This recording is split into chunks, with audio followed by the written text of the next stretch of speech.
Alors, eh ben écoute, ce qu'on va faire, on va faire comme s'il y avait pas mal de monde. Donc on va faire une petite présentation. Donc on va se roder comme ça, hein. Flemme, franchement flemme. S'il y a personne flemme, on attaque direct, hein. Franchement, présente-toi vite fait, quoi. Tranquille. Dis-nous, qui es-tu? Qui es-tu? Alors, maintenant là, c'est bon? Bonsoir Elsa, bonsoir. Oui. Alors, du coup, Guillaume, je te laisse te présenter tranquillement. Est-ce que tu peux nous dire pourquoi je t'ai invité ici et qu'est-ce que tu fais dans la vie, du coup, monsieur Guillaume? Alors pourquoi tu m'as invité? Je pense que ce serait à toi C'est vrai, de le préciser. je te le préciserai après. Moi, moi, j'en sais rien, pourquoi tu m'as invité. Mais j'ai vu de la lumière, hein, je suis rentré.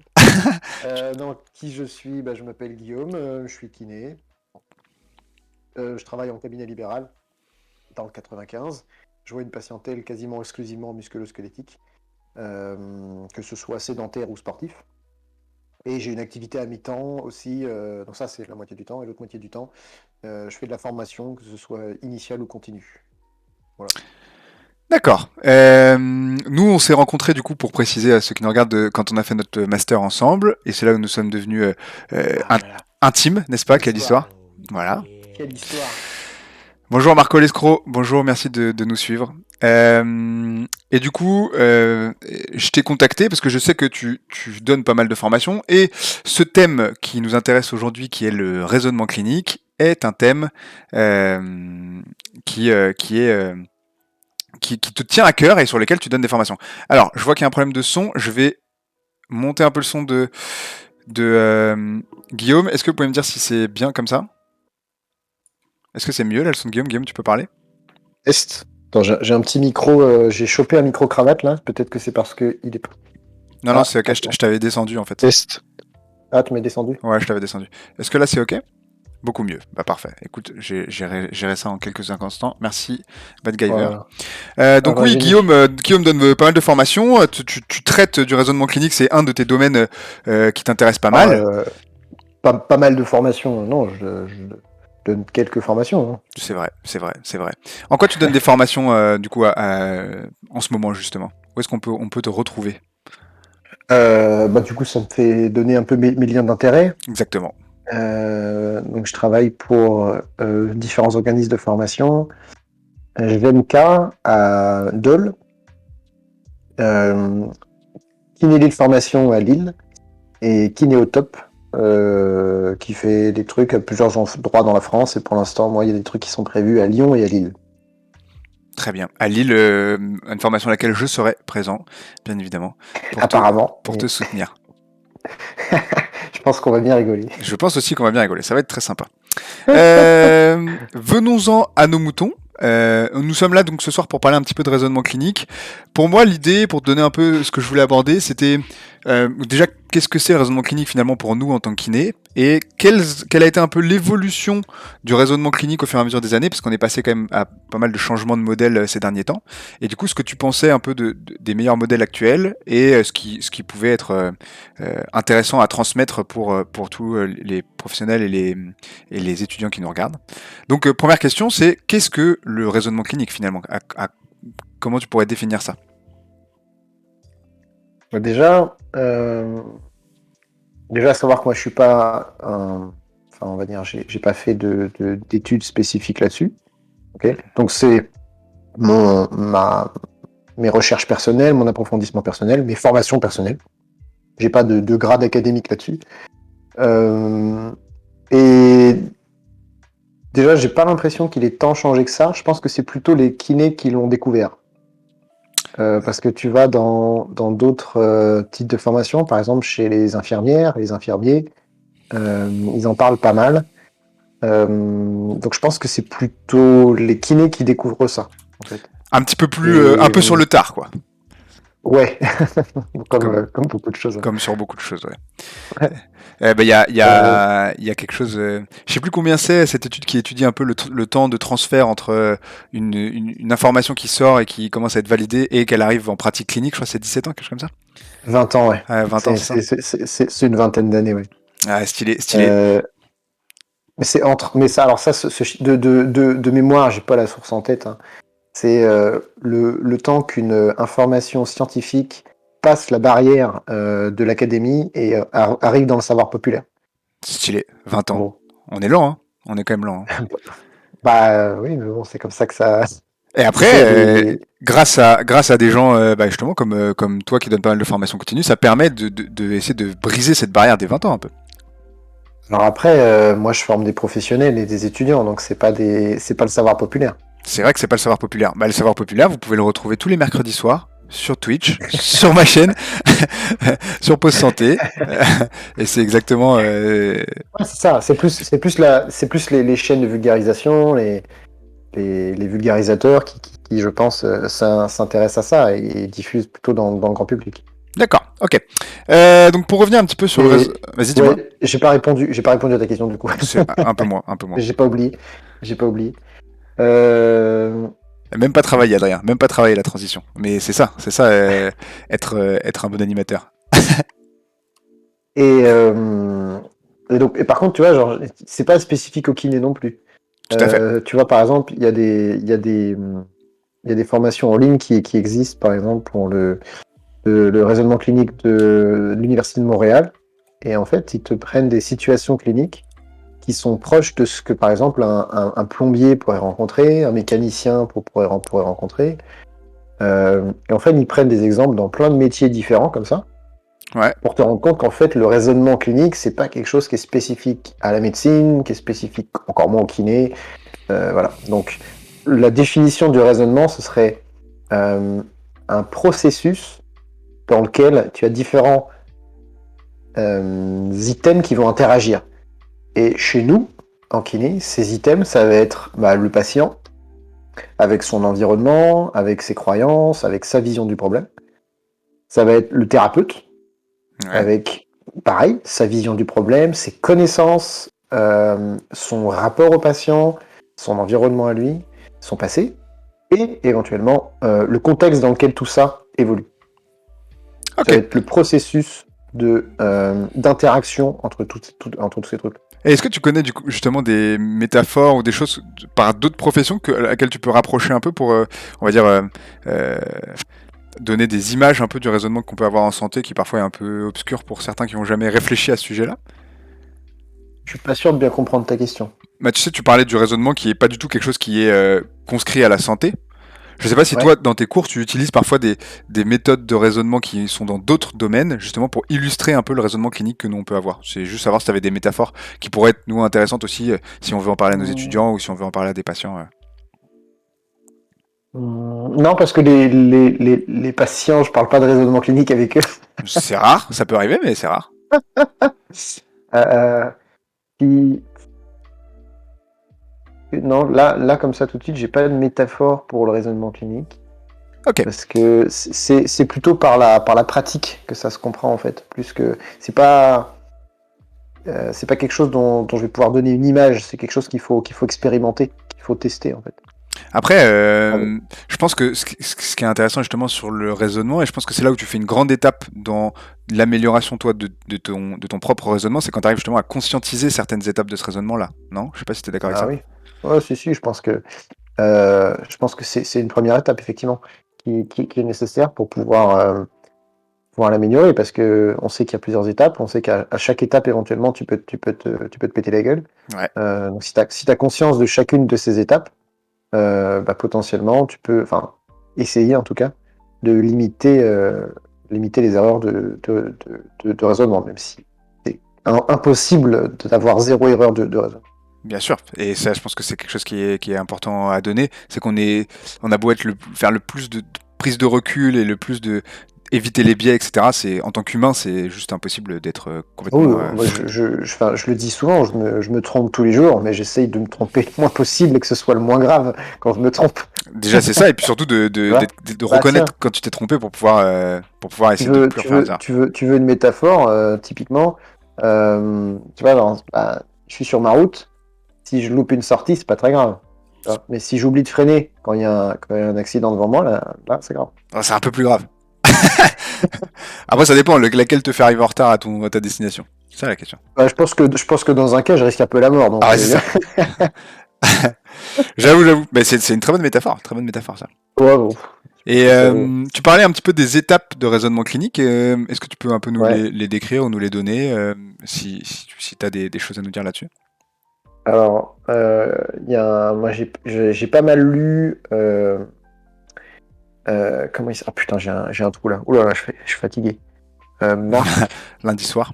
Jones, Euh, Mark Jones, merci. merci.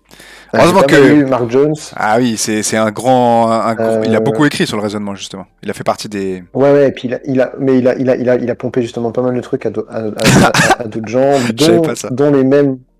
Bon, parce que pas tout le monde pompe tout à tout le monde, de toute façon, c'est Oui, pas un c'est vrai, secret. c'est vrai, c'est vrai. Tant que c'est cité et tant que c'est remanié un petit peu à ta sauce, ça passe. C'est ça. Euh, mais par exemple, même dont les auteurs eux-mêmes remettent en question leur propre théorie.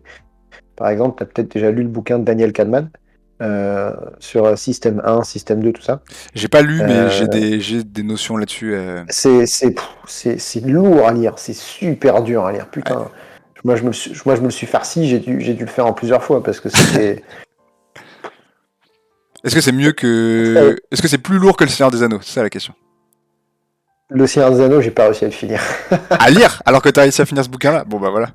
C'est que c'est pas si Ouais, lourd. mais parce que j'avais. Si, mais disons que j'avais d'autres motivations pour le finir ce bouquin. Alors que le Seigneur des Anneaux, quand j'ai ouvert le bouquin, j'avais déjà vu les films. Alors je me suis dit, bon, c'est bon, je connais déjà l'histoire. Franchement, Seigneur Tu des vois, Anneaux, donc moi je peux te lâcher. j'ai essayé un peu, mais j'ai pas essayé longtemps aussi. Non, mais il y a des descriptions de 4 pages, laisse tomber. Ouais, c'est terrible, c'est terrible. Bref, et donc, Kahneman, il décrit un petit peu deux systèmes de pensée, en fait, mais qui sont très, très théoriques, et qui, dans les faits, en fait, quand il a étudié, sont pas forcément. C'est pas un modèle qu'il a réussi à valider. Ok, Et donc, lui-même revient dernièrement sur ses propres théories. d'accord. Donc, c'est un modèle de description, comme il y en a d'autres, hein. J'aime à le présenter parce qu'il est simple et qui permet de se faire une idée rapide. Ouais. Et, et puis après, on peut aller un petit peu plus loin. Mais il a sorti un bouquin que j'ai pas encore lu, parce qu'il vient de sortir il y a, je crois, quelques semaines ou quelques mois, je crois, sur justement la façon dont notre. Merci Merium Slayer pour de nous follow. Merci. Tu gagnes des follow, c'est cool. Ouais, c'est très bien. Euh, donc il a sorti ce bouquin qui s'appelle Noise, comme bruit Ouais, en anglais. Et je crois que récemment, un gars qui fait pas mal de vidéos sur l'esprit critique, tout ça, qui s'appelle Hygiène Mentale, ouais, je pense je qu'on connais peut lui bien. Ouais. faire. Voilà, il a fait un truc, quoi, je crois qu'il est tiré, je crois qu'il est tiré du bouquin, sur comment est-ce qu'on construit notre raisonnement et comment est-ce qu'on limite les biais. Et en fait, ce qui est super intéressant, c'est qu'on s'intéresse beaucoup aux biais dans le raisonnement. Donc il faudrait que je prenne le temps de lire ce bouquin qui est sorti là. Parce que par exemple, on a tendance à beaucoup s'intéresser aux biais, mais on ne prend pas en compte le fait que si les données auxquelles on a accès sont de mauvaise qualité, ben notre raisonnement sera de mauvaise qualité. Oui, Je te donne un exemple. On prend beaucoup en compte, tu vois, les biais cognitifs dans le raisonnement. Enfin, en tout cas, c'est un truc qui est un peu à la cote, enfin, qui a un peu la cote en kiné. ouais, Alors que, enfin, c'est des trucs qui existent depuis, enfin, que plein de gens connaissent depuis leurs 50 ans, mais nous, ouais. pareil, on arrive avec Un peu de retard. alors, on découvre la Lune, tu vois, mais les mecs bossent dessus depuis super longtemps. Bon. Voilà, donc je pense qu'il faut aborder ça avec beaucoup d'humilité, en fait. Euh, mais donc, si nous, on a accès à des informations de mauvaise qualité, notre raisonnement, on a beau essayer de le débiaiser au maximum, il sera de mauvaise qualité. Je te donne un exemple. Si tu discutes avec un patient pendant l'entretien, Ouais, et que pour des raisons X ou Y, tu n'arrives pas à instaurer avec lui une relation de confiance ou une alliance thérapeutique qui soit efficace, peut-être que le patient ne va pas te donner accès à certaines informations. bien sûr. Et concrètement, pour nous, ça peut prendre, enfin, dans ma vision des choses, ça peut prendre plutôt cette forme-là. C'est la qualité de l'information à laquelle on peut accéder, soit par la qualité de la relation qu'on est en train de créer avec le patient, et du coup, il va nous faire confiance. En nous faisant confiance, il va nous parler de choses auxquelles il ne nous aurait pas forcément parlé. Le climat qu'on va instaurer avec le patient. S'il se sent à l'aise, il va peut-être probablement plus nous raconter de choses. Peut-être qu'il va nous parler du fait que, bah voilà, enfin, je raconte souvent cette histoire, je sais pas si je le raconterai plus tard, mais qui va nous parler du fait que, ah bah tiens, il a vu des amis ce week-end, ils lui ont dit qu'il avait, non, c'est marrant, t'as perdu du poids et tout, machin. Et si vous alliez pas tisser un petit peu ce lien avec le patient, en lui demandant, bah tiens, qu'est-ce que vous avez fait ce week-end, il t'aurait jamais parlé de ça, en fait. Ouais, tout à fait. Et ça va. ça va un petit peu plus loin, c'est aussi la qualité de l'information dans notre examen clinique. Quand on va poser les mains sur le patient, on sait qu'il y a des limites à ça, donc il faut essayer de se prémunir au maximum de nos biais de raisonnement, mais par la précision de nos gestes, on peut amener aussi une qualité de l'information. Si je fais mon geste n'importe comment, si par exemple, je sais pas moi, je veux voir si une personne manque d'amplitude au niveau de mon épaule. Ouais. C'est complètement bateau ce que je dis, hein, mais il manque d'amplitude au niveau de mon épaule. Si j'ai peur d'aller au maximum de l'amplitude, je vais me dire, ah bah il manque d'amplitude. En fait, non, c'est juste que je suis pas allé au bout et il a son amplitude. Ouais. Tout à fait. Donc en gros, ce que tu Donc dis, voilà, c'est je que pense que. le raisonnement clinique, en gros, pour résumer un peu, et c'est très intéressant ce que tu dis, c'est que bien évidemment, on peut essayer de s'enlever le maximum de biais finalement de manière un peu personnelle, essayer de prendre beaucoup de recul vis-à-vis de ça. Si on n'a pas récupéré les bonnes informations, que ce soit pour notre examen subjectif ou notre examen physique, on n'arrivera pas à obtenir un bon résultat finalement avec le patient dans tous les cas, quoi. Bah, j'aurais pas forcément une vision binaire, genre de bon ou pas bon. Tout Mais, à fait, tout à fait, ouais, tout à fait. mais Je suis je d'accord. pense qu'on est d'accord là-dessus, et tu fais très bien l'animateur, parce que je sais à peu près quelles sont tes connaissances là-dessus. Euh, mais disons que ça va modifier ton curseur. Et Exactement. probablement que euh, par la qualité de l'information à laquelle tu accèdes, tu peux faire une modification de ton curseur qui serait plus marquée. Et Ouais. du coup, cette modification, ça peut entraîner une prise de décision plus rapide. Si j'accède plus rapidement à des données de bonne qualité, que je l'évalue de manière correcte, je vais pouvoir prendre une décision beaucoup plus rapidement. Et du coup, dans la prise de décision de mon patient, dans l'orientation et le triage de mon patient, bah, c'est beaucoup plus avantageux parce que je peux plus rapidement le prendre en soin, lui donner de meilleurs conseils, etc. Ouais, c'est plus rapidement et c'est aussi peut-être une prise de décision qui est peut-être mieux conduite, quoi, qui va mener à une meilleure réussite. Alors autant au niveau du temps qu'au niveau de, bah oui, surtout au niveau du temps, quoi. C'est vraiment cette notion Ouais, d'efficience, exactement. c'est-à-dire Efficacité par rapport au temps. voilà, qualité au temps passé, Ouais. en fait. Très intéressant. Il y a une question dans le chat. Merci à tous ceux qui nous regardent. On est une petite dizaine, tranquille ce soir.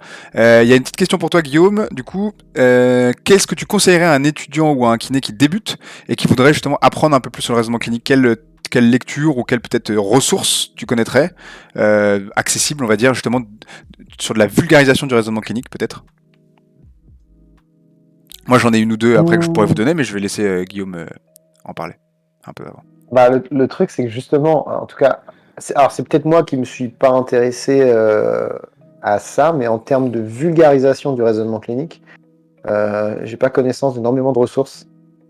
Malheureusement, j'ai l'impression que c'est un sujet qu'il faut aborder à un moment donné. Mais tu pourras venir en Sans parler que sur forcément, l'émission de Petit Jab le mercredi soir? mais avec grand plaisir. Mais j'ai pas l'impression qu'il y ait de vulgarisation sur le sujet. Pour un étudiant, je sais qu'il donc il y a le MOOC, le MOOC de l'Université de Montréal sur le raisonnement clinique, On en parlera un peu qui après, je pense. est, ouais, peut-être, mais qui est vraiment super bien, qui est accessible à tous. Enfin, moi, quand je l'avais fait, il était gratuit. Je sais plus Alors, je sais pas s'il l'est toujours. il est encore gratuit. Il a été gratuit par période et maintenant il est ouvert tout le temps à n'importe quel moment de l'année pour tout le monde Bon. gratuitement. Et surtout, ils ont ajouté, je sais pas quand si tu l'avais fait, il y avait déjà, mais il y a une partie physio maintenant Oh, qu'il n'y avait ah pas bah avant. moi c'était avant. C'était avant, justement. Bah, C'était moi, je l'ai il y a fait. quasiment. Je l'ai fait du coup justement avec cette partie physio. Et honnêtement, c'est un peu comment dire. Enfin, pour moi, ça a mis le doigt sur beaucoup de choses. Enfin, moi aussi, je le recommande vraiment quand on n'a pas forcément beaucoup de Ah ouais. notions. Il est vraiment Et puis très, très ouf. c'est hyper ludique, c'est très très interactif. Alors, au début justement, alors moi justement comme j'avais pas cette partie physio, j'ai dû le faire avec justement la partie Médical, non? infirmier, Ah oui, plombier, machin, tout ça. Ouais. Et du et c'est très du vieux. coup, c'est vrai, je me disais mais what? Mais qu'est-ce que tu racontes? Ça a pas de sens pour moi. Mais justement, du coup, moi, ça m'a demandé un effort supplémentaire pour faire la La transition. traduction. Ouais. Alors, comment ça va prendre place, ouais, voilà, comment ça va prendre place dans ma réflexion en tant que physio, en fait. Et donc c'est super, faudrait que je le refasse du coup, que je vois un petit peu ce qu'ils ont fait Ouais, c'est très maintenant. stylé. Franchement, c'est très très stylé. Voilà, c'est là. Ouais, ouais, bah, faudrait que je prenne le temps de le faire du coup.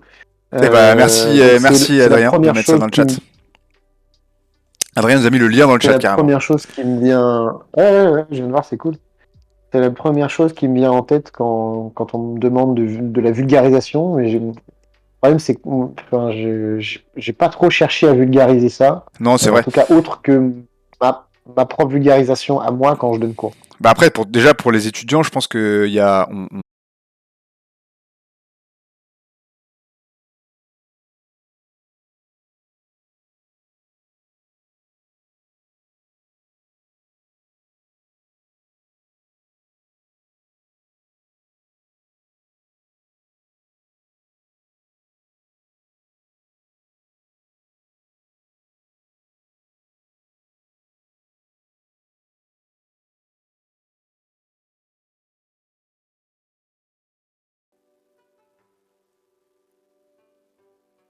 ah c'est bon. Rebonjour à tous. Excusez-nous, petit problème. On est de retour. On est de retour. Donc ouais, tu abordais ça ces trucs de vulgarisation. Alors sans parler de vulgarisation, mais je pense que quelque chose qui permet de rendre accessible, merci Adrien, qui permet de rendre accessible aux étudiants, parce que moi je l'ai vu sur une conférence qui était plutôt à destinée des étudiants et aux jeunes diplômés. Il y a Raphaël Grelet, je pense que tu connais, qui a Bah, deux noms. de nom, qui a fait une présentation sur le raisonnement clinique au JFK et qui du coup a donné accès à cette présentation gratuitement sur YouTube. Donc Cool. c'est honnêtement, d'ailleurs, je peux te la conseiller, elle est très sympa. Je vais la, J'essaierai de caler ça dans mon planning. ouais, dans ton énorme planning. Je vais la mettre dans le chat. Oh. Hop, s'il y a des gens qui veulent la voir, Ah, pourquoi c'est pas. cool. Hop, Après, pour voilà. moi, vraiment, le truc, enfin, ça c'est, enfin, très très humblement, c'est ma vision des choses. Je pense que le raisonnement conique, c'est un truc qu'il faut expérimenter, il faut jouer avec. C'est-à-dire que je pense que on peut l'intellectualiser autant qu'on veut. Ce que j'ai remarqué avec les différentes fois où j'ai enseigné, c'est peut-être moi qui le fais pas bien aussi, mais du coup, j'ai évolué dans ma façon de l'amener. Euh, pour l'instant, ce que j'ai remarqué qui fonctionne le plus pour l'acquisition et l'affûtage du raisonnement clinique, c'est les exemples et les cas cliniques. Ouais, En je fait. suis assez d'accord. Jusqu'ici, j'ai pas l'impression que l'intellectualisation et la théorisation, je sais pas si ça se dit ça, du raisonnement clinique soit quelque chose qui permette vraiment l'acquisition des compétences de raisonnement. Non, mais peut-être que ça amène tu vois, juste peut-être des réflexions à des gens qui pourront après transférer ces réflexions dans des situations cliniques. Mais je suis assez d'accord que si jamais à un moment tu mets pas en action un petit peu, si tu mets pas sur des cas simulés, des choses comme ça, t'auras peut-être un peu de mal à faire progresser les gens là-dessus. Je suis assez d'accord avec ça. Ouais, tu vois, par exemple, en physio, on parle beaucoup d'acquisition de. Non, je vais me mettre comme ça, je vais faire un truc. Vas-y. Hop là. Voilà, il s'affale dans son canapé, quoi. Ouais, ouais. Dure journée, dure semaine. Et on est que lundi, mec. Ah putain, dis pas ça. Dis pas ça. Euh, Qu'est-ce que je disais? Oui, tu vois, nous en physio, par exemple, on parle beaucoup d'acquisition de scripts. Ah, exactement, exactement, oui. Et un script clinique, ça va être une association en gros de signes et de symptômes avec des items et des critères. En gros, c'est des boîtes et qu'est-ce que tu mets dans tes boîtes. Et cette boîte, ça te fait penser à un truc et c'est ta grosse boîte. Ouais. En fait. Bah, le script Et clinique, il est utilisé, c'est une des parties du processus de raisonnement de Montréal. oui, ouais. Ouais. Euh, mais alors, je suis pas sûr qu'on fasse. Toi, tu parles du script comme l'acronyme ou Non, tu sais, comme. c'est pas l'acronyme script, c'est un autre nom dans le D'accord, processus de ouais, raisonnement. Je sais plus ouais, exactement ce que c'est, genre clinical choice, machin, je sais plus exactement ce que c'est, mais ouais, ouais. Bah, voilà. Bah, en gros, le script clinique, c'est ce qui permet d'alimenter ton raisonnement clinique en fait. ouais, c'est ça. Qu'est-ce qui fait que tu vas émettre telle ou telle hypothèse? Bah, si tu te rends compte que ton patient, quand tu fais la transformation sémantique, et bah, c'est tel mot, et tel mot, ça remplit telle case de tel script clinique, du coup tu vas les chercher et pouf, c'est ce que tu vas mettre en avant. Ouais, tout à Et fait. si tu connais pas les scripts, si t'as pas connaissance des scripts, en fait, c'est très difficile de faire un raisonnement clinique. C'est pour ça que, en tout cas, avec des étudiants qui n'ont pas forcément l'expérience clinique, ce que j'ai remarqué qui était le plus efficace, c'est de leur faire des exemples de scripts. Et ça, c'est quelque chose que je fais que depuis récemment, parce que pendant les premières fois, enfin, au tout début, j'enseignais ça de manière un peu théorique. J'essayais de donner des exemples, mais j'allais pas autant dans la construction des scripts. Maintenant, j'y vais beaucoup plus avec des exemples, des cas cliniques, et on est vraiment dans le réel en fait. Et ils sont capables, les étudiants, de faire émerger des hypothèses, mais de manière assez générale, parce qu'ils manquent de script, tout simplement. Avec les professionnels, c'est complètement différent parce que du coup, ils ont de l'expérience clinique et en fait, ils ont beaucoup plus de scripts, sans forcément le savoir en plus. Donc du coup, c'est beaucoup plus rapide parce qu'on les aide, on les guide sur la construction de leur propre script. Ouais. Ça va être un truc tout con, mais ça va être par exemple, ah bah vous avez sûrement vu des patients quand ils sont comme ci, comme ci, comme ci, comme ça, et du coup, le praticien, il va chercher en sa mémoire, ah oui, c'est vrai, je l'ai vu, il était comme ça, machin pas. Et en gros, on les aide juste à rassembler les données et à construire leur script. Chose qui est beaucoup plus difficile avec des étudiants parce qu'ils ont pas de données, donc il faut leur apporter la donnée en fait. Tout à fait, tout à fait. Je suis assez d'accord avec ça. Et du coup, juste comment tu fonctionnes quand tu donnes des scripts, c'est-à-dire que tu vas prendre une pathologie et tu vas dérouler un peu son script de cette pathologie-là, c'est ça? Alors, non, ça dépend. Ça m'intéresse pour mes futurs cours, n'est-ce pas? Bah, quand je donne cours là-dessus, déjà souvent je donne un ou deux exemples Ouais, pour que déjà le fonctionnement du script soit quelque chose auquel il puisse se raccrocher. En fait, je donne un exemple auquel il puisse se raccrocher. L'exemple que je donne souvent, c'est la radiculopathie cervicale, ouais, parce qu'on a des scripts cliniques assez évocateurs, ah, c'est bien entre guillemets, décrit, ouais. ou en tout cas un type de pathologie neuro, en fait. Parce Ok, que il y a souvent des signes assez évocateurs, ouais, euh, ou par exemple, après je vais les faire, par exemple, là je vais leur demander, ok, bah du coup, un script clinique de tendinopathie du membre inférieur, ce serait quoi? Et là, du coup, bah, ils vont me parler, ils vont chercher eux-mêmes les critères et les éléments, et voir qu'est-ce qui doit correspondre ensemble, quoi. Et après, ce que je fais, ça c'est plutôt en échange, en cours magistral, entre guillemets. Et quand je peux, parce que ça je peux pas le faire partout, il y a des endroits où je peux pas le faire. Je fais des travaux dirigés de cas cliniques et en gros je leur présente des données et je leur demande de faire une transformation sémantique. Je leur demande éventuellement les scripts cliniques que ça leur évoque. ouais. Généralement ça leur évoque pas beaucoup de choses aux étudiants parce qu'ils manquent d'expérience, mais t'en as certains toujours qui ont fait quelques stages et tout machin et ça suffit à profiter aux autres en fait. Ah, évoquer, ouais, Euh, certaines choses. ouais, c'est ça. Et puis du coup, ils expliquent aux autres et tout, puis les autres profitent. Et après, ce que je fais, c'est que je les fais hiérarchiser. Ouais, Euh, En gros, je vais leur dire, bah, ok, on prend par exemple les différents scripts qu'ils ont sélectionnés. Après, je vais leur demander, après spécifiquement, moi, je fais ça en musculo-squelettique, donc peut-être qu'en dans une autre thématique, ce serait fait différemment, mais je leur demande de hiérarchiser comment ils vont faire leur examen clinique, que ce soit les zones qu'ils vont aller évaluer, les outils diagnostiques qu'ils vont utiliser. Et après, je leur fais mettre des hypothèses sur l'ordre dans lequel ils ont fait, pourquoi ils ont choisi de faire ça, dans quel sens, etc. ok, d'accord. C'est Donc un, c'est- c'est un peu ce que je fais. et du coup, là, on en parlait de ces scripts cliniques et on revient un peu à ce que tu disais, c'est que pour pouvoir placer des symptômes, des signes, des patients en gros, dans des signes cliniques, enfin dans des scripts cliniques, il faut avoir bien récupéré des informations. Il faut être, Ouais. c'est D'où la toujours qualité des données. et c'est là où on rentre un peu dans la qualité des données. Moi, j'insistais encore aujourd'hui dans les cours que je donnais sur l'importance justement de l'examen subjectif pour pouvoir ne pas me passer à côté d'informations qui sont importantes et à quel point c'est quelque chose qui va être nécessaire pour pouvoir après avoir un raisonnement qui tient la route finalement. Ah ouais, non, mais je suis entièrement d'accord.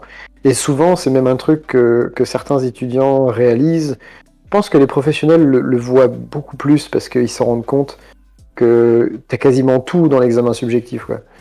Euh, Exactement, c'est ce que j'essaie de et, leur en, et en fait, et, faire comprendre. et, et ce que j'ai tendance, je sais pas, je pense que tu vas être d'accord avec ça, parce que de toute façon, on est ici entre personnes qui sont d'accord. J'ai pas Dans- l'impression qu'on soit souvent je peux en créer de la désaccord. contradiction si tu as envie. C'est ce qui crée du débat, donc à un moment C'est donné, vrai. ouais, il va falloir en créer. Euh, attends, je crois qu'il y a mon chat qui veut rentrer. Ah bah ça je crois que tu es autorisé à le laisser entrer. Allez, attends, faut que j'aille l'ouvrir. Allez, petite pause. Il y a quelques personnes qui sont dans le chat. N'hésitez pas à poser vos questions à Guillaume. N'hésitez pas, c'est notre première édition de Jabcast, donc n'hésitez pas aussi à nous dire un peu ce que vous en pensez, comment on peut rendre ça plus dynamique. On a une question d'Adrien. Je te laisse peut-être répondre à la question d'Adrien. Alors déjà, on va finir ce que tu étais en train de dire, et après on va revenir sur la question d'Adrien. Qu'est-ce que je disais? Qu'est-ce que tu disais? On parlait euh, de quoi on parlait? Ah oui, l'examen subjectif et de l'importance de réaliser des bons Oui. examens subjectifs. Non, je sais plus qu'est-ce que je voulais dire. Tu disais que ton chat voulait rentrer apparemment. Ben non, en fait, c'était une fausse alerte, il y avait personne. J'ai cru qu'il était là. Ça fait peur presque. Non, non. Et dans ta On parlait de maison tout l'examen seul là. subjectif. Vas-y, on va répondre à la question d'Adrien. Ah Du coup, si, est-ce que... si, si, c'est Ah, vas-y, non, dis-moi. attends, ça m'est revenu. Un truc que, oui, là, c'est ce que j'ai dit, je pense que tu seras d'accord. Moi j'ai tendance à présenter un petit peu les choses comme ça. J'ai besoin de l'examen subjectif pour avoir une idée de ce qui lui arrive.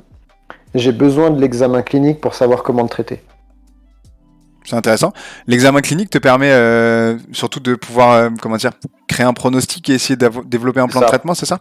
C'est ça. Pour Par... moi, l'examen objectif, il me sert juste à avoir une idée des capacités du patient, pour avoir une idée de son pronostic et me savoir qu'est-ce qui va être possible, pas possible, etc. Alors, est-ce que du coup, là, j'ai une question parce que moi, je suis pas enfin, je suis d'accord avec ce que tu dis, mais j'ajouterais un truc, c'est que moi, mon examen clinique, il me sert aussi à faire glisser un peu mes hypothèses, quoi, mes probabilités Bien d'hypothèse. sûr. Oui, Oui, bien sûr. ouais, Bah, d'accord, d'accord. disons que là, tu vois, je me fais un petit peu volontairement dichotomique, Ouais, euh, mais pour donner un petit peu plutôt la tendance. C'est-à-dire que, je te donne l'exemple tout bête, parce que c'est des situations qui sont à la fois assez évocatrices dans l'examen subjectif et à la fois aussi assez évocatrices dans l'examen objectif. ouais, Quelqu'un, bah, ça m'est arrivé tout à l'heure, il y avait mon collègue là qui s'est fait taper sur l'épaule au handball, donc jeune handballeur, choc au niveau de l'épaule. Donc déjà, en termes de script clinique, tu es déjà en train de sélectionner, tu vois. Lui, il remplit des cases dans ton script. Douleur à l'épaule. Il a entendu donc arthrophonie. Il a entendu un claquement. Bon, tu vois, pouf, tu fais ta sélection tu de commences à faire des liens, ouais. sélection de script. Tu commences à faire des liens. Disons que tu choisis tes critères. Mais lui, typiquement, j'ai pas grand chose de plus à sélectionner pour me dire tiens, c'est peut-être un tableau d'instabilité d'épaule. Ouais. Après, éventuellement, mon examen clinique pourrait me spécifier quel type d'instabilité d'épaule c'est. Et encore, parce que même parfois dans l'examen subjectif, le gars te dit que c'est arrivé comme ça. Bon, bah, il y a de fortes chances que ce soit de l'instabilité antérieure. Antérieur, tout à fait. Ouais. Il te dit que c'est arrivé comme ça. Bon, il y a de fortes chances que ce soit de l'instabilité postérieure. Bon, voilà. Et par contre, au moment où je vais mettre les mains, effectivement, dans le cas d'instabilité, les tests sont plutôt de bonne qualité. Exactement. Donc ça pourra aussi orienter, Alors mais aussi pour les gens, orienter mon traitement. pour les gens qui nous regardent, des tests d'instabilité, c'est des tests où on va en fait créer de l'instabilité. C'est déjà une première partie du test, et après on va essayer de corriger entre guillemets ou enfin Réharmoniser. ouais, réharmoniser, diminuer un peu cette instabilité là, et ça pareil, le test devient positif si jamais on soulage les gènes du patient avec des tests de repositionnement en fait. Très intéressant. Il y a Adrien qui pose la question: le patient a souvent tendance à hiérarchiser lui-même dans son discours quand il va te donner des informations. Qu'est-ce que tu penses de ça? Je comprends pas bien ce qu'il veut dire là. J'imagine que toi tu disais que tu hiérarchises dans ta déjà toi quand tu vas recevoir des informations qui vont te permettre de il a répondu dans le chat un peu. Euh, Non, mais je suis pas Adrien, sûr de peut-être. comprendre. Du coup, Ouais. je vais essayer de reformuler. Reformule, Je ouais. vais essayer de reformuler, Adrien. Tu vas me dire si c'est ça. Tu veux dire que par ce que le patient va te dire, il est déjà en train lui-même de hiérarchiser, c'est ça que tu veux dire? En gros, il va répondre hein, Oui, bien rapidement. sûr. Ouais. D'accord. Le temps qu'on voit. Ouais, c'est ça. Alors, mais est-ce que tu veux dire par là qu'il le fait de manière consciente?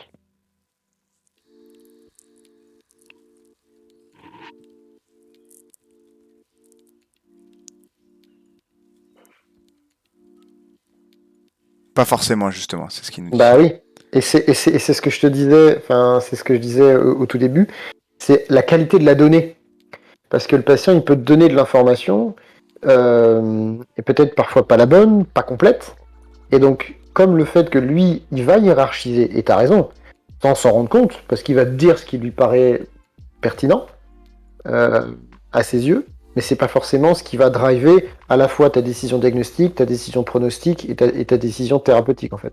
Donc ça va être à toi, en tant que thérapeute, d'aller accéder à cette donnée-là, éventuellement la compléter, si elle te paraît incomplète, ou en tout cas si, avec la quantité d'informations que tu reçois, tu n'arrives pas à atteindre un seuil diagnostique, un seuil pronostic ou un seuil thérapeutique, il va falloir accéder à plus d'informations pour atteindre ce seuil. Moi j'ai tendance à voir ça comme ça en fait, et je remplis des jauges en fait. prends de l'information et je remplis les jauges. Et quand ma jauge atteint un certain palier, j'en sais assez, à la fois pour avoir une idée de ce qui se passe, une idée de combien de temps ça va prendre, une idée de quoi faire pour aider cette personne. Je sais pas si ça te répond. Je pense que ça répond assez bien à ce que tu as dit. Alors, je voulais juste vous rajouter un petit truc dans le chat. Hop. Bisous Adrien. Je ne sais pas qui t'es, mais bisous. Je vous ai mis la chaîne de hygiène mentale, justement, si jamais vous voulez Oui, des petites oui. notions. Ouais, je trouve ça très À intéressant. dévorise sans modération. Ouais, sans modération, vraiment. Ouais, c'est très intéressant ce que tu dis. En fait, c'est qu'il y a des raisonnements qui se mettent. Enfin, il y a des processus en fait, et des raisonnements qui se mettent clairement automatiquement en cours sans qu'on ait besoin ça vient placer dans des scripts assez facilement. Alors, petite J'ai pas question. bien compris ce que tu as dit, mais je suis pas sûr que ça nécessitait une intervention de ma part, donc je vais me taire. Ok, c'est une petite conclusion. Il y a Julie qui pose une question pour toi. Est-ce qu'en pratique, tu as déjà des bilans préécrits pour hiérarchiser justement tes informations, pour hiérarchiser un peu ton raisonnement, t'aider à ça? Non. Euh, Justement, j'ai tendance à être un peu anti-bilan préconçu. Euh, alors, ça peut être intéressant pour se construire un squelette, on va dire. Une... Merde, je trouve pas le mot. Un Je suis un corps. peu fatigué, là. Un corps. Ouais. Une Pokéball avec dedans sans Pokémon justement, une Pokéball vide. Moi, je prends une feuille blanche. En fait. Alors, de l'autre côté, je vais avoir une structure, merci. Merci Adrien. Toujours les bons Tu mots. vois, bisous Adrien, il est très fort. Donc, ça peut être intéressant quand tu es à la recherche d'une structure, parce que ça aide effectivement, ça case. Mais enfin, moi, personnellement, j'ai une feuille blanche, et en fait, je remplis en fonction de ce que le patient me dit. Et en fait, j'ai plein de trucs au-dessus de ma tête. Et je vais les prendre, je vais les sélectionner. En fait, je construis en fonction de ce que le patient me raconte. En fait, c'est très, très, très vraiment dirigé par ce que le patient va me raconter. Et c'est surtout que ça me permet d'avoir un raisonnement beaucoup plus, comment est-ce qu'on Moins dit? exclusif, non? Moins linéaire. Moins C'est-à-dire linéaire. que c'est un peu comme un raisonnement dans une carte mentale. Tu vois, t'as un raisonnement beaucoup plus. Ah putain, j'ai pas le mot là. Salut Julie, C'est salut Julie Durand. Bien sûr, on se fera un petit kebab, un de ces quatre. Bien sûr, on se fait un kebab Luigi. C'est quand tu veux, Sensei. Ah, Euh, Julie a fait le master avec nous aussi, donc c'est une de nos amies qui nous regarde là. ouais, forcément. On est beaucoup dans l'entre-soi ici, j'ai l'impression. Non, non, Euh, tranquille. Il y a des gens qui sont là, mais qui ne donc, parlent pas trop dans le chat, mais qui écoutent, je suis sûr, avec attention. donc voilà, donc le problème pour moi avec les feuilles de bilan préécrites, c'est que ça t'enferme dans une structure linéaire. Or, moi je préfère avoir une structure, putain, je trouve pas le mot, ça m'énerve, qui est un peu plus émergente et en gros qui va vraiment être dirigée par ce que le patient me raconte. Si le patient a envie de me raconter que en ce moment c'est plus ça, et ben moi je le prends et je vais le mettre sur ma feuille à l'endroit où je pense que c'est pertinent. Euh, S'il choisit de me parler de ça, hop, je le prends, et c'est que quand il a fini de parler, éventuellement, que je vais revenir sur certains points, parce que soit j'ai besoin de plus d'informations, tu vois, ça on en revient à la qualité de la donnée. J'estime que la qualité de l'information qu'il m'a donnée ne me suffit pas, j'en veux plus. Est-ce que il n'a pas évoqué certaines données dont j'aurais peut-être besoin?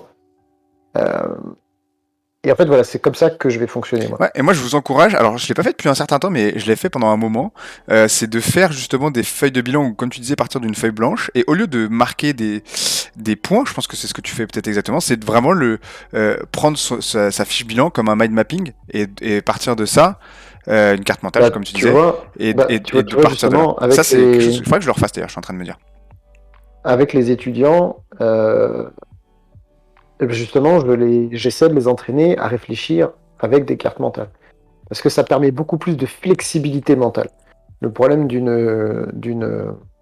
d'un bilan préécrit, c'est que du coup, tu perds en flexibilité. Et que les choses doivent arriver dans l'ordre. Ouais, Julie nous pose la question de est-ce qu'une liste de mots sans ordre, justement, juste en mode post-bête pourrait avoir un sens? Telle une toile d'araignée, exactement, Adrien, c'est ça. Ouais, c'est ça, mais il y a Tel un un autre mot, mimigal. mais il ne me vient pas. Donc j'espère que j'ai pu répondre à Julie 7714. C'est Est-ce que ça te convient? c'est Julie Westerlink. Oui, elle a répondu, merci. Ah, d'accord. Ok. Euh, Euh, très bien, très bien. Est-ce que attends, ça me faisait revenir sur. Ah oui, du coup, Attends, on peut même aborder. pas une liste de mots sans ordre et en mode pense-bête. Ça, c'est Julie Durand qui Euh, pose la question. non, non, non. En fait, je les ai au-dessus de ma tête. Alors, est-ce que c'est moi qui suis aussi un petit peu. Tout le monde n'est pas aussi intelligent que toi, Guillaume. Il faut que tu le saches. Et du coup, Ok, good. peut-être Julie Durand, si t'as jamais Non, si t'as envie d'avoir une petite liste de mots, Julie, je te l'autorise. Voilà. non, mais, mais là, elle me demande pas si elle a le droit de le faire. Elle fait bien ce qu'elle veut, grand bien lui fasse. Je sais, je sais. Et Elle me je suis demande sûr qu'elle fait très bien comment. en plus. Ouais. Et non. Et qu'est-ce que je veux dire c'est intéressant ce que tu dis parce que du coup, on pourrait revenir avec ce système de liste justement dont tu parlais et de bilan qui enferme un peu. Il y a beaucoup encore dans beaucoup d'IFMK, ce qui est enseigné, c'est le DMK, tu sais, le raisonnement par DMK avec ces systèmes de Oh, listes. je viens un peu de me vomir dans la Ah, bouche. j'ai vu ça. Et ouais, bah tu peux te vomir encore un peu dessus si tu veux. Je suis désolé pour, bah Ah. je sais pas s'il y a des étudiants qui regardent en ce moment ou pas, mais on va être, je pense que ça, j'en parlais encore tout à l'heure, je pense que ça a un sens de raisonner, peut-être un sens pédagogique d'arriver par DMK et encore je suis pas sûr, mais ça a été longtemps la manière dont on a appris par liste, vous savez, avec bilan articulaire, bilan musculaire, bilan CTV et je ne sais quoi d'autre. Qu'est-ce que tu en penses de ça, Guillaume? Qu'est-ce que je pense À part te vomir tu m'entends? dessus. Ouais, je t'entends. Qu'est-ce que je pense de quoi? Qu'est-ce que je pense du DMK? Qu'est-ce que tu penses de ce raisonnement par liste un peu? Bah déjà, je suis même pas sûr que parce que généralement, enfin de mémoire, c'est pas moi qui enseigne ça en IFMK, donc là je saurais pas répondre, mais de mémoire, on base quand même le DMK sur la CIF.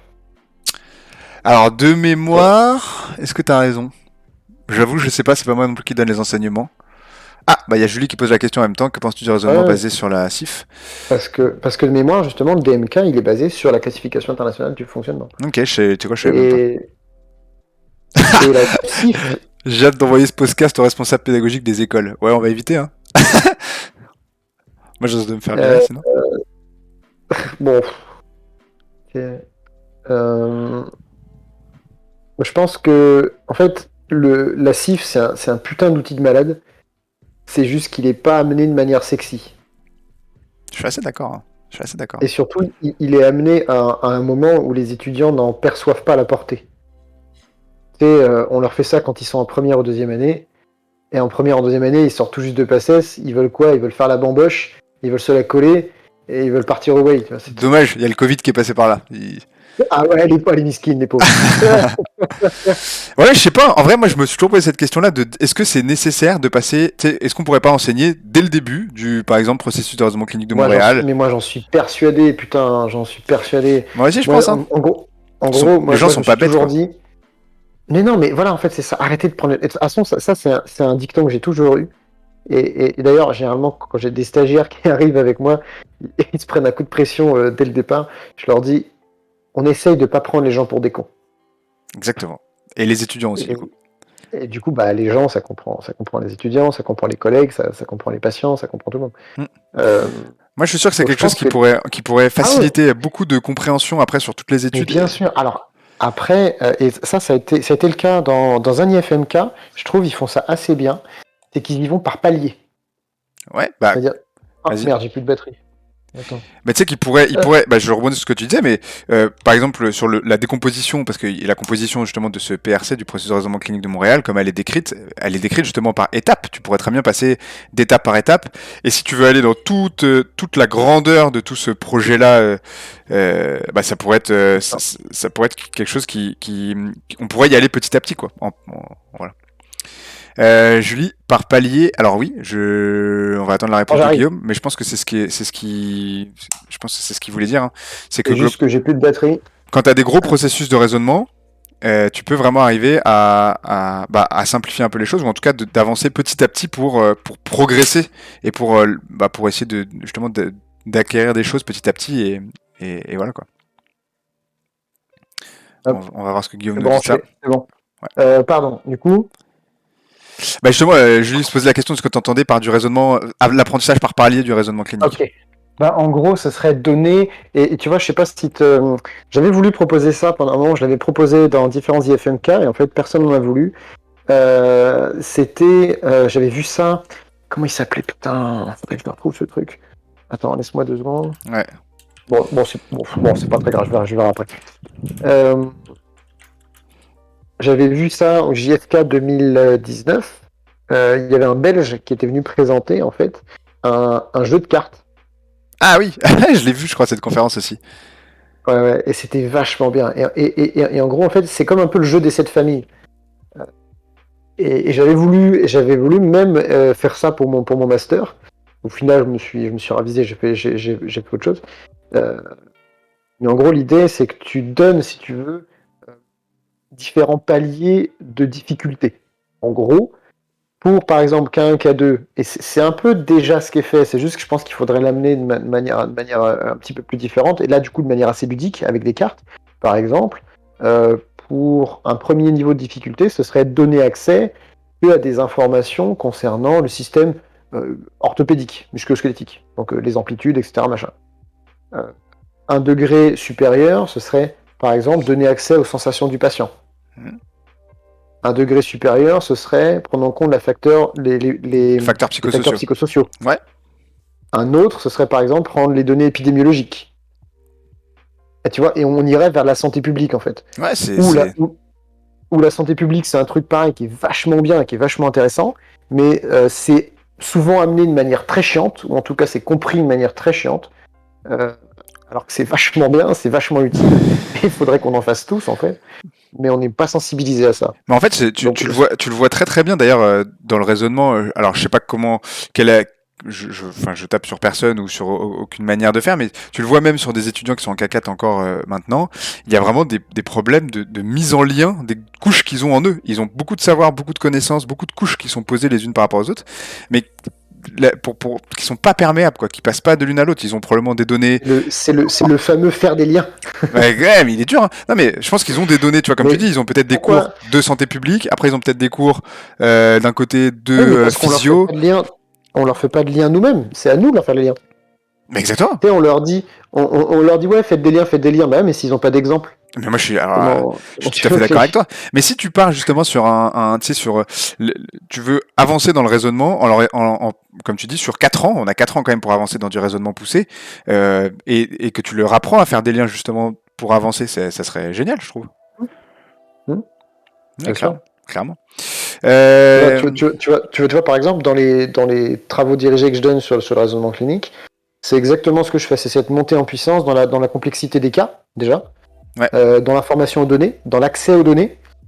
Donc ces différents paliers, ce serait ça. Ce serait de l'accès aux données.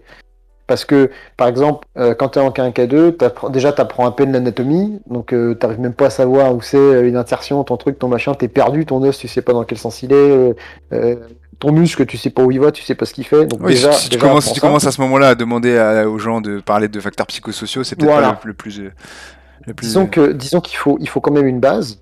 C'est juste qu'il faut, je pense, donner autant d'importance au palier suivant qu'au premier palier. Et l'impression que j'ai, c'est qu'on donne beaucoup d'importance au premier palier, euh, qui va être, bah, par exemple, l'apprentissage de l'anatomie, de la biomécanique, qui est très intéressant et qui est nécessaire pour notre pratique. Mais j'ai l'impression qu'on ne donne pas autant d'importance au palier suivant, comme si c'était moins important. Alors, il y a peut-être aussi, je pense, cette notion de temps, parce qu'on manque probablement de temps, cette notion de formation, parce que les gens qui en parlent, il faut qu'ils soient formés pour en parler correctement, et ça court pas forcément la rue. Euh, C'est très intéressant ce que tu dis. C'est très très intéressant. Parce que, et, vas-y, je laisse et, finir. excuse-moi, je finis. Et Ouais. qu'en fait, si on arrive à donner autant d'importance à chaque palier, en fait, là, on aurait de la perméabilité. Parce que si tu veux, il y aurait de la diffusion entre chaque palier. Exactement. Là, le problème, c'est quoi? C'est que tu as un gros palier qui est énorme, et les deux autres, là, ils sont tout fins, tu as deux couches toutes fines, genre facteurs psychosociaux et santé publique, et t'as rien qui diffuse sur ça. Comment faire diffuser le facteur psychosociaux vers la natte ou inversement? Parce que t'as pas d'espace. Je suis tout à fait Voilà. d'accord. Et ça, c'est ce que des étudiants ont un peu parfois de mal à concevoir, c'est que je leur dis que faire un bon examen subjectif, connaître genre prendre en compte des facteurs psychosociaux ou utiliser des techniques de communication, c'est aussi important et c'est autant dans leur arsenal de techniques que faire une mobilisation ou faire je sais pas un geste de bilan. Je t'ai dit, on est dans de l'entre-soi. Parce que tu vois, ça c'est exactement ce que je leur dis. Quand je leur donne certaines interventions, à un moment donné, je les fais travailler sur leur capacité de communication avec le patient, Bien évidemment. principalement le patient lombalgique.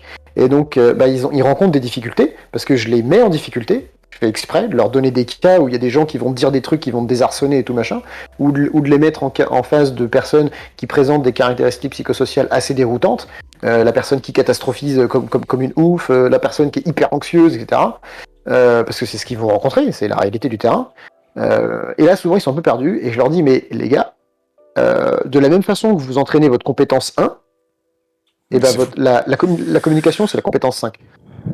Votre compétence 5, elle s'entraîne aussi. La formulation de vos phrases, comment vous formez vos phrases, les choix de vos mots, où est-ce que vous êtes par rapport au patient, tout ça, ça se travaille. Mais après, c'est comme la compétence 1. Mais le problème qu'on retrouve beaucoup, c'est qu'il n'y a pas de place qui est laissée, je trouve, moi, dans les FMK que je donne des cours, à ce travail-là. Et c'est pour ça que moi, je leur fais beaucoup travailler, comme tu disais, avec des patients simulés, parce que c'est un des rares moments, je sais, dans leur scolarité, ils vont pouvoir travailler ces techniques de communication, travailler ça. Je crois qu'on dit formation et pas scolarité. Parce que c'est pas des élèves, c'est des étudiants. Putain, mais tu viens de la FNEC, toi, non? Mais ouais, du coup, c'est très intéressant cette perméabilité. Je suis tout à fait d'accord et je pense qu'il y a vraiment à faire à progresser, nous aussi en tant que prof là-dedans, pour essayer d'arriver à créer ces trous entre ces poches différentes pour que les étudiants puissent arriver à faire des liens plus facilement quand on leur montre comment faire des liens et à quel point c'est important surtout. Et qu'on laisse beaucoup plus de place à tout ce qui est tout ce qui est autre que juste la pratique physique, parce que Non, je suis entièrement d'accord. C'est vraiment cette idée que, en fait, si nous, quand on intervient devant eux, on n'est pas capable de faire ces trous entre ces poches, comme tu dis, ils auront pas forcément d'exemples, en fait. tout à fait. L'idée, c'est de leur faire des exemples. Et là, moi, souvent, je fais beaucoup de storytelling, je raconte beaucoup d'histoires de patients, je leur donne beaucoup d'exemples de patients pour leur illustrer. Pourquoi ? Parce que moi, c'est ce qui me parle, en fait. Je sais qu'il y a des gens qui sont capables d'intellectualiser plein de choses et qui sont capables de comprendre plein de choses juste avec des données théoriques. Moi, ça marche pas sur moi. Moi, je pense que je suis assez bête au final. J'ai besoin. Non, mais c'est vrai. J'ai besoin de concret, moi. Moi, j'ai besoin d'exemples. Typiquement, je sais que j'ai des collègues. Je trouve que quand ils parlent de raisonnement clinique, moi, ça me parle pas parce que c'est trop théorique. Ouais, c'est pas assez concret. C'est pas assez concret. Et excuse-moi si tu me permets l'expression, moi, ça me fait l'effet d'une branlette intellectuelle. Genre, ok, c'est bien, tu fais des mots compliqués, tu machin, tu trucs, mais concrètement, je fais quoi ? Concrètement, je réfléchis comment ? C'est intéressant. Comment je mets les informations ? Je pense que ça, c'est très aussi dépendant des gens, en effet, comme tu dis, mais probablement que pour des étudiants, ça amène quelque chose. Et c'est pour ça que moi, j'ai précisé davantage, d'abord, que j'ai pas de niveau académique sur le sujet. Moi, j'ai des pratiques je suis très pragmatique par rapport à ça. Ouais. Donc c'est ma façon de voir les choses. Et tu vois, par exemple, ça va me faire chier d'écouter quelqu'un parler de raisonnement clinique de manière trop théorique. S'il n'y a pas d'exemple, s'il n'y a pas de concret, si j'ai rien auquel me raccrocher, ça va me faire chier. Ouais, très intéressant. Et je vais te poser une petite dernière question, et après on conclura. Il y a Julie qui demandait si c'était du coup applicable à d'autres domaines que le domaine musculo-squelettique. Alors, je pense qu'aucun de nous deux ici est expert. Peut-être Julie, tu es la plus expert d'entre nous. Mais je sais qu'il y a des bouquins qui sont en préparation. Ouais, ça aussi, j'en ai entendu parler un peu. Voilà. Pour montrer que oui, c'est possible. Et puis on commence. Je dirais pas plus. On commence à. Ça va, il n'y a pas de grand monde sur le chat. T'es tranquille, t'as pas leaké la grosse annonce. On est combien sur le chat ? Actuellement, on doit être 8, je crois. Waouh, grosse bamboche, on va boire un verre. C'est déjà pas mal, hein, c'est déjà pas mal. Mais tu vois, c'est intéressant parce que tu vois que de plus en plus, même, on retrouve dans des organismes de formation qui sont très estampillés, on va dire, dans notre raisonnement actuel, etc., qui commencent à sortir des formations qui sont tout autres que le musculo-squelettique, basées sur les sciences, basées sur ce raisonnement-là et tout ça, quoi. Donc je pense que ça se diffuse dans plein d'autres domaines dans lesquels on n'est pas des experts. Je pense qu'il y a aussi un gros effet de mode. Mais c'est pas forcément une mauvaise chose. Hein. Alors je suis tout à fait d'accord. Une mauvaise chose. Mais moi, Mais c'est le genre d'effet de mode qui va, je pense, à mon avis, un peu dans un bon sens, quoi. ouais. Mais, mais j'ai peur que cet effet de mode amène à ce que, tu vois, certaines personnes cherchent à tirer la couette vers eux, sans forcément avoir Bah, les ressources pour bah, parler de certaines choses. comme tout le monde, comme nous, comme ce qu'on est en train de faire. Est-ce qu'on n'est pas en train un peu de se tirer la couette là? Je sais pas ce que tu te tires, toi, mais je tire pas la couette. Je ne tire que ma Pokéball, mec. Alors, pour résumer un peu, fais-nous une petite conclusion en trois quatre points que tu considères Et comme nous? des choses importantes qu'on pourrait Ok. retenir du coup sur le raisonnement clinique, sans trop s'étendre, parce que ça fait déjà presque 1 heure qu'on parle, ça va vite, hein, dis donc. Ok. Le raisonnement clinique, c'est un processus d'interaction entre différentes informations. Il faut s'intéresser à la qualité de ces interactions. Ce serait s'intéresser à nos biais. Il faudrait s'intéresser à la qualité de l'information à laquelle on a accès, c'est les données. Et enfin, ne pas s'arrêter aux données en elles-mêmes, mais chercher à aller toujours plus loin dans la qualité des données. Oh, mais c'est si beau, j'ai failli pleurer presque. C'était extraordinaire. Ok, et bah écoutez, vous avez un très beau message de fin, je trouve, qui résume pas mal notre pensée. Alors, je sais pas exactement à quel clair, net, comme dit Adrien, et précis, je pense que tu vas marquer, exactement. C'était très bien. Merci beaucoup à tous de nous avoir suivis. Alors, on n'a pas été des milliards ce soir, mais c'était une première. J'espère, Guillaume, que ça t'a plu d'échanger avec moi sur ce sujet-là. Écoute, on pourra peut-être être amené à discuter d'autres sujets, on pourra peut-être être amené à voir s'il y a d'autres choses qui t'intéressent à un moment donné, pour qu'on puisse en parler Avec ensemble. plaisir. Moi, tu connais mes sujets, mes centres d'intérêt. Je peux te les rappeler si tu veux, mais moi, j'aime bien discuter. Ouais, exact. Effectivement, c'est plus intéressant quand il y a du monde parce que ça crée plus d'interactions, ça crée plus de débats. J'aime pas trop l'entre-soi justement parce que ça crée pas vraiment de débat. On est tous d'accord entre nous. Donc, Bah, Adrien, il y a des gens qui ont participé là dans le chat. Merci beaucoup Sarah, merci Julie, merci Adrien d'avoir été présent. N'hésitez pas à nous retrouver sur les réseaux sociaux. Et du coup, pour qu'il y ait plus de monde la prochaine fois, mon petit Guillaume, eh ben on va multiplier les pubs parce qu'on sait que maintenant pour avoir du monde, eh ben faut aller sur Instagram. Et puis c'est tout. euh, Donc ah, on va. mais ça, tu vois, c'est pas trop mon truc à moi. Ah bah moi non plus, ça je peux te le dire. Mais heureusement que Ouais, je sais. dans mon équipe j'ai des gens qui sont beaucoup plus à même de réaliser ces choses-là que moi. Même si Mais ça j'essaye demande des compétences, de hein. faire des efforts. Ça demande clairement des Ça compétences demande des compétences. que je n'ai pas. Tu sais, tu vois, une idée de live. Je te donne une idée de live, Vas-y. podcast ou truc machin. Comment faire de la vulgarisation et les limites de la vulgarisation. Mais attends, tu veux que je te dise un truc? Ce live C'est est votre sujet. prévu en pause santé, Oh là là. probablement en décembre, avec un gros invité. C'est les réseaux sociaux, la santé, comment ça marche, etc. Donc, J'ai peur, j'ai peur. J'ai peur de ton invité. je te dirai en off, je te dirai en off qui c'est. Ouais, c'est ouais, ouais, c'est ça. Du coup, je vous attends tous, si vous voulez, mercredi. Alors mercredi, là, on va sortir les communications justement mercredi, même si c'est sorti déjà un petit peu ce matin. N'hésitez pas à relayer sur vos réseaux sociaux. On va parler du coup des mythes en nutrition, avec du coup quelqu'un qui va être un petit peu spécialisé dans la nutrition, qui va venir parler avec nous de ça. On va vulgariser ça. Et puis je vous attends nombreux, du coup, sur un prochain Jabcast, sur nos prochaines émissions. On va essayer de faire un truc un peu moins, peut-être un petit peu moins. On va essayer de jouer un soir tous ensemble avec l'équipe. Guillaume, d'ailleurs, tu peux venir jouer avec nous si t'as envie, et on essaiera de streamer un peu du jeu. Et puis sinon, on se retrouve mercredi. Donc pour l'émission Pause Santé, avec l'Amour Food Coaching que vous pouvez retrouver sur Instagram. Et n'hésitez pas à nous suivre sur les réseaux sociaux.